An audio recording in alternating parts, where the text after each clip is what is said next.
It's Truth Tuesday, as I like to refer to it as. And today is really about getting clear on some of our biggest learning lessons.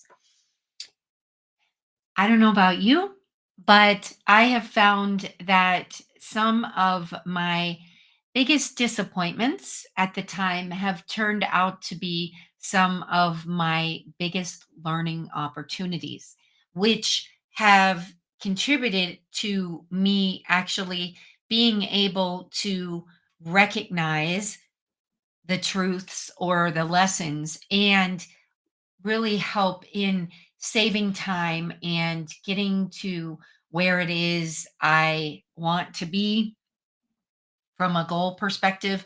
And of course, helping my clients get from where they are to where they want to be as quickly as possible in our world of distractions, right? And in the times that we live with lots of information.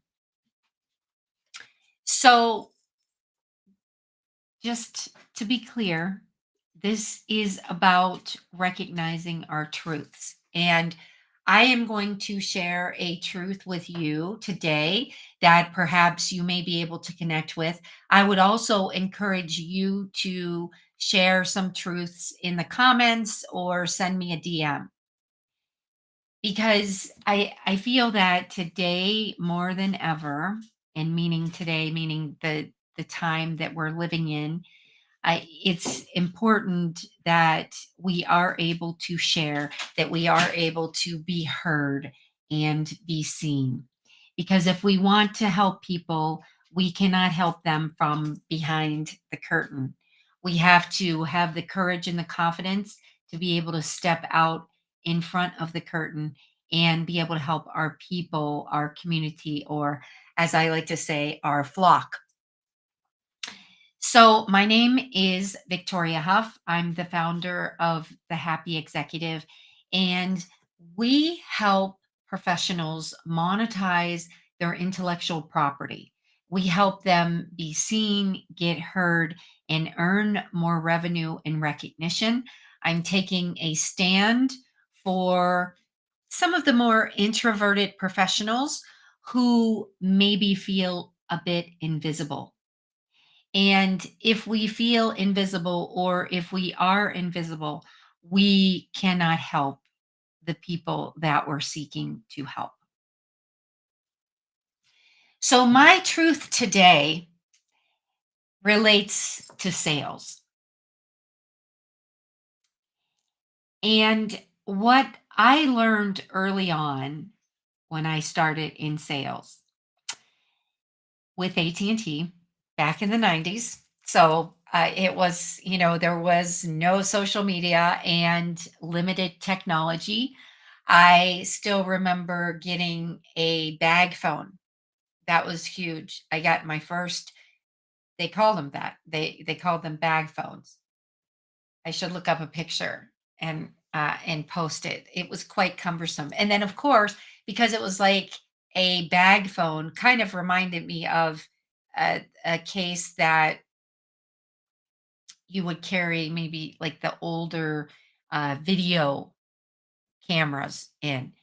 And then because of that, you had to be extra careful where you left that. Like you didn't want that to be visible in your car because, it could have been stolen. So yes, so I'm curious to know if anybody can relate or anybody had a bag phone. That was my first cell phone. So and by the way, it was not cheap, even though I was using it for mostly business. I don't know if I like for some reason I want to say it was like 19 cents a minute, but maybe it was more. Maybe maybe it was more. But I knew that it was, it wasn't something that you just used randomly. Like today we can, we get a decent, deal on our cell phones, right? I'm always checking every 3 months, quarterly to make sure I'm on the best plan. But yes, back in the 90s when we had our first phones, uh, it was, we used them sparingly. And in a lot of cases, it was more for emergency or really cool. Like I remember calling my parents, thinking I'm so cool because I got this, bag phone. But, anyways, what I learned when I started in sales is I needed to create the results. I needed to show up and I needed to take the right action at the right time. So, my reason for sharing this with you is if you are not seen and heard by enough people, I want to give you the courage and hopefully the confidence as well to take the right amount of action at the right time so that you can enroll more people into your service or your product offering. Because chances are it really isn't going to happen unless you and your team take the right amount of action at the right time. And when I talk about, taking the right action or doing the right things, right, at the right time, it's super important because we all have or should have a prospective client journey so that we can map out what is the experience that we want our clients to have and to savor. A lot of times, this is best created backwards. So that's a pro tip. So, because learning from my mistakes, okay? So, just mapping out backwards, what is it that you want your clients and prospective clients to experience? And it truly is a journey, right? From the first time that they may become acquainted to you to the time when they enroll in your service offering, right? Or if you have a product until they purchase your product. But predominantly, I work with service providers. I do have a few clients that are e-commerce based, but a lot of the things are interchangeable. But of course, there are certain things that we do with the e-commerce that's different than the service offering. But the point is that no matter what, your prospective clients are going to have a journey and we want them to be delighted with everything, okay? So, back when I started in sales, obviously I wouldn't have had any clients if I didn't take the right action at the right time. Now, in the 90s, it was about my feet on the street and on the phone calling. So I was doing a lot of cold calling, and in my particular role, there was no list because I was in a brand new division, so there were no repeat clients or anything like that. I had to create those clients, and of course, I learned that my actions that I took 90 days prior were happening. I was able to celebrate those wins because of a lot of the action and not just, random action, but consistent action I took 90 days prior to the time of getting the results. Now, in today's world, because everything is a little bit faster, and in a lot of cases, not all cases, but in a lot of cases, even more efficient, we're able to pre-qualify some of our potential clients now. Sometimes they can disqualify themselves. So that saves time for everyone, right? Because, if they're not a good fit for your product or service, there's really no need for them to waste time or you to waste time at that particular, moment. Now, of course, it is about giving them something or some actionable step that they can take. I know a lot of people say add value, but adding value means something different to everyone that is offering a product or a service. And adding value is just such a big blanket statement. I think that it needs to be broken down into more granular segments so that it can be easily understood. Because I work with people that haven't had sales experience. Perhaps they've been a CEO or CTO or CISO of a company or a government agency. Those people that haven't been in the direct sales role, and I'm not talking about network marketing because network marketing is a little bit different type of sale. I'm talking about direct sales to B2B, offering a service and or a product. Okay. So, if, like I said, the majority of my clients haven't been in a direct sales role, they've been in leadership roles, but not necessarily sales.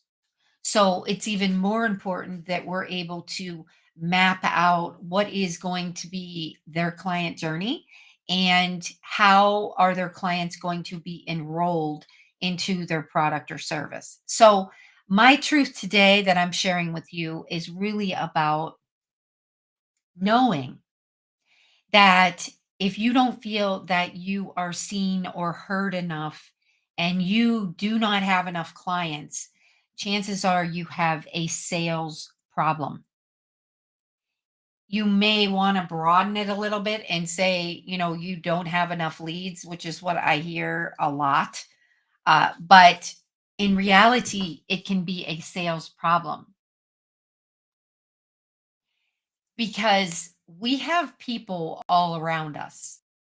And even if you are more introverted like me, when we're working with people, I learned this as well in sales that I needed to become more extroverted. I needed to open my mouth and I needed to speak. Now, fortunately, when I was in high school, I was very active in 4 H clubs. I don't know if they have those internationally, but nationally, if you're in the States, you probably have heard of 4 H. 4 H really allowed me to come out of my shell, so to speak. I had been very active in Girl Scouts. And then when I graduated from Girl Scouts, I went into 4 H, and it was one of the best decisions I ever made in my life because it was there that I learned leadership, really building community, and traveling, which I still love. So I was able to go to, 4 H exchange camps and experience different parts of the world, Washington, D.C., Wisconsin, down south in South Carolina and Florida, so many places, so many opportunities. But it was in 4 H that I really found my voice and came out of my shell because, of course, I wanted to run for the leadership positions. I wanted to speak. And really, if it wasn't for 4 H, I think that I would have, not been accustomed to the idea of, speaking more and talking with people and seeing how can I serve them or how can I solve their problems. So I owe a lot to 4-H. And then of course, AT&T being my first outside sales position because I was in retail sales. I did an internship with the Limited because I love to shop and I loved their clothes. So I did a lot of retail sales when I was in college. But that, of course, was a big bridge to cross between inside sales and outside sales. So if any of you are in inside sales, I may be able to help you to navigate a plan to get in, the outside because I remember feeling boxed in. I remember feeling like, oh my gosh, I don't have outside sales experience. How am I going to get outside sales experience? And Luckily, AT&T took a chance on me.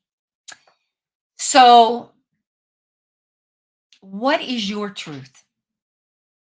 Maybe you're learning it today. Maybe you're realizing today that you need to be seen more and get heard because, I use this analogy a lot, but it's because I feel that it is completely relatable. We don't live in a field of dreams. I love the movie with Kevin Costner. I love the idea and the learning lessons. However, we do not live in a field of dreams. So, chances are, if you build it, they will not come unless you create the journey for them to come and visit you and decide if they should be enrolling in your company's service or purchasing your company's product. So, what is your truth? Like I said, is it recognizing that you have a sales problem, or perhaps it's something else? Like, just as an idea, maybe you are not surrounding yourself with the right people. That's super important. If and sorry, you can hear my dog in the background here. He just goes from like one room to another room and lays down. But anyways, we did run today, so maybe he's probably a little bit tired. But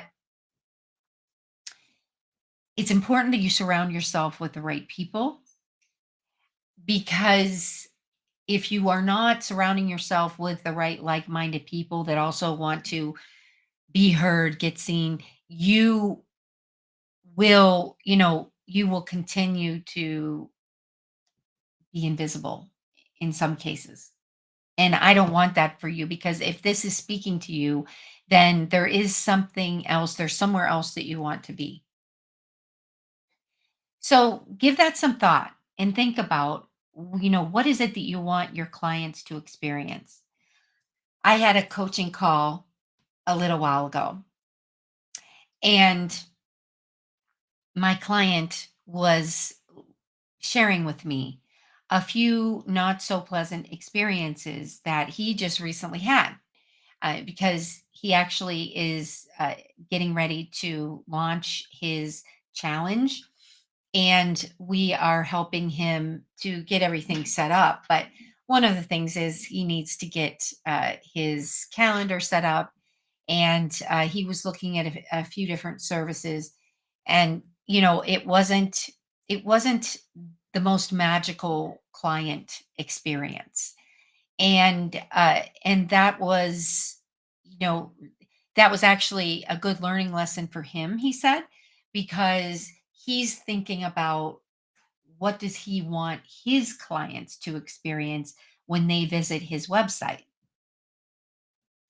And what he shared with me is so genuine, that he wants his clients to experience appreciation, not taking anything for granted, recognizing them that they are showing up on his site. And he wants to thank them for that. Whether or not they choose to enroll in his service, in his coaching, and or buy his book or the services that he offers, he wants them to feel appreciated. Don't we all, right? Because we recognize that in the world that we live in, there's so much information floating around, and we need to be mindful of how we are spending our time and the choices we're making. So, I hope that today's Truth Tuesday was meaningful to you in some way. And my encouragement to you is that you share a truth or a learning lesson that you've had. I would love to hear what it is. Please share it in the comments, or please share it via DM with me.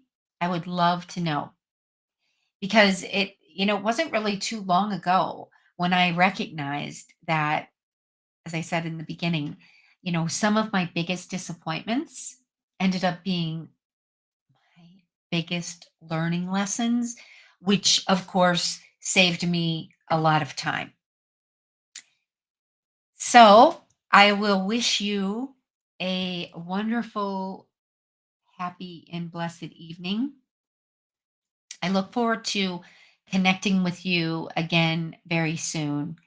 I really want to have meaningful relationships that we can develop on these platforms because, even though we are living in such a fast paced world, it still needs to be human to human. And like I said, if we are building out our sales channels, of course, we can use technology to disqualify some potential clients or they can disqualify themselves. However, at the end of the day, humans buy from humans. And I truly do not think that the no like and trust factor is ever going to go out of style. I mean, sure, we can add different nuances to it, but people do need to know us. They need to like what we're offering and they need to trust us because they do have choices in today's world. Okay, everyone, I want to hear your truths and I look forward to connecting with you again soon. Goodbye, everyone.